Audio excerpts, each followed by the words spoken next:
आज की दुनिया में इंसानों के बीच डिजिटल कनेक्शन कोई नई बात नहीं है, लेकिन क्या आपने कभी सोचा है कि जानवर भी एक दूसरे से वीडियो कॉल पर बात कर सकें या फिर किसी पालतू कुत्ते को अपने मालिक से खुद से कॉल करने की आज़ादी हो।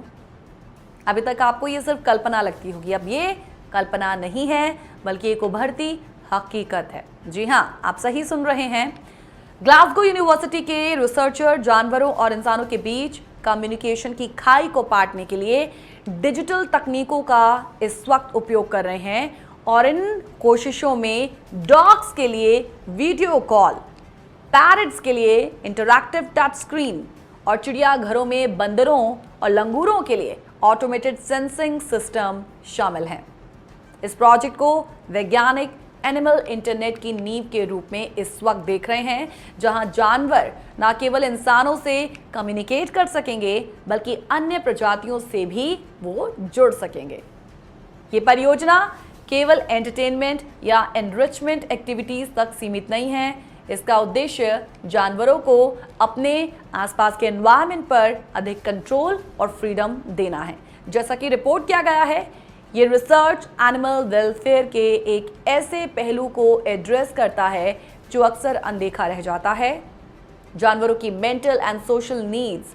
डॉग फोन प्रयोग जानवरों की पहल पर वीडियो कॉल और इस प्रोजेक्ट के शुरुआती और सबसे चर्चित प्रयोगों में से एक था डॉग फोन। चलिए साथ के साथ आपको तस्वीरें दिखाते हैं जिसके माध्यम से आप समझ सकेंगे कि इस वक्त अगर ये तकनीक चलन में है तो किस तरीके से इसका उपयोग जो है वो किया जा रहा है। तो फिलहाल डॉग फोन की हम बात कर रहे थे। सबसे चर्चित प्रयोगों में से ये एक है जिसे शोधकर्ता इलियाना ह्रिस्की डगलस ने तैयार किया है और उन्होंने अपने लैब्राडोर डॉग जैक को ट्रेन किया कि वो वीडियो कॉल शुरू कर सके। इस टेक्निक में एक बॉल में सेंसर लगाए गए थे। जब जैक उस बॉल को हिलाता तो ये एक लैपटॉप पर वीडियो कॉल ट्रिगर करता है और इससे जैक अपनी मर्जी से अपनी मालकिन से वीडियो कॉल पर जुड़ सकता था। दिलचस्प बात यह रही कि ये कॉल दोनों पक्षों द्वारा एक्सेप्ट या अनएक्सेप्ट की जा सकती थी, जिससे म्यूचुअल कॉन्सेंट का एक प्रिंसिपल लागू हुआ। ये प्रयोग इस दिशा में महत्वपूर्ण साबित हुआ कि जानवर खुद से संचार आरंभ कर सकते हैं और उन्हें भी अधिकार होना चाहिए कि वो कब और किससे जुड़ना चाहते हैं। फिर बात आती है तोतों की डिजिटल दोस्ती। टच स्क्रीन से साथी चुनना। तोते जो कि प्राकृतिक रूप से अत्यंत सामाजिक होते हैं लेकिन अक्सर पालतू जानवरों के रूप में अकेले रखे जाते हैं, उनके लिए विशेष टच स्क्रीन तैयार किए गए और इन टच स्क्रीन को उनकी चोंच और जीभ से ऑपरेट करने के लिए डिजाइन किया गया।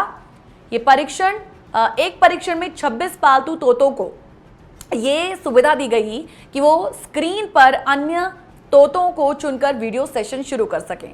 फिर इन प्रयोगों में देखा गया कि कई तोतों ने पसंदीदा साथी चुने और उनके साथ नियमित रूप से खेल भी किया, बातचीत में हिस्सा भी लिया।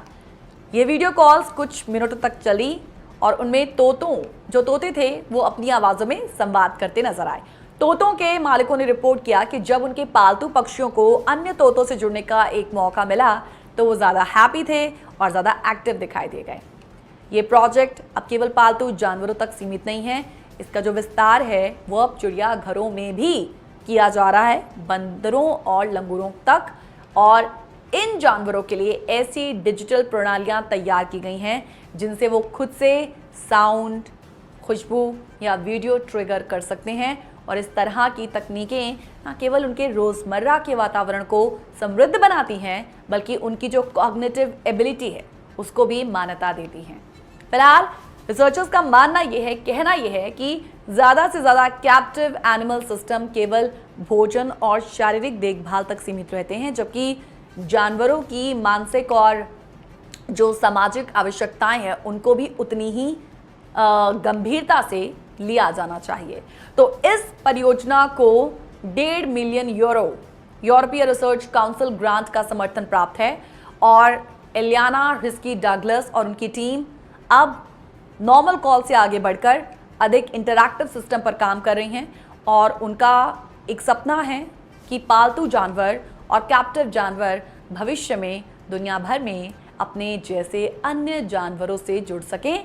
जैसे इंसानों के लिए सोशल मीडिया प्लेटफॉर्म होते हैं, वैसे ही जानवरों के लिए भी स्पीसीज स्पेसिफिक नेटवर्क तैयार हो।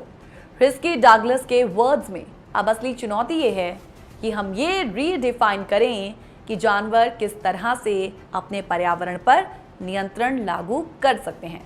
उनका मानना है कि इस तरह की टेक्नोलॉजी जानवरों की भलाई और आपसी जुड़ाव यानी कि उनका वेल बीइंग और कनेक्शन उनको बेहतर बनाने में मददगार हो सकती है।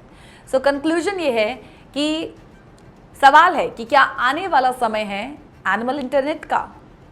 ग्लासगो यूनिवर्सिटी का ये शोध जो है जिसके बारे में हमने आपको विस्तार से बताया, ये एक नई दिशा की ओर इशारा करता है जहां जानवरों को केवल देखभाल की वस्तु नहीं बल्कि एक्टिव कम्युनिकेटर के रूप में भी देखा जाएगा, चाहे वो कोई कुत्ता हो या खुद से कॉल करे जो, या फिर तोता हो जो अपना डिजिटल दोस्त चुने।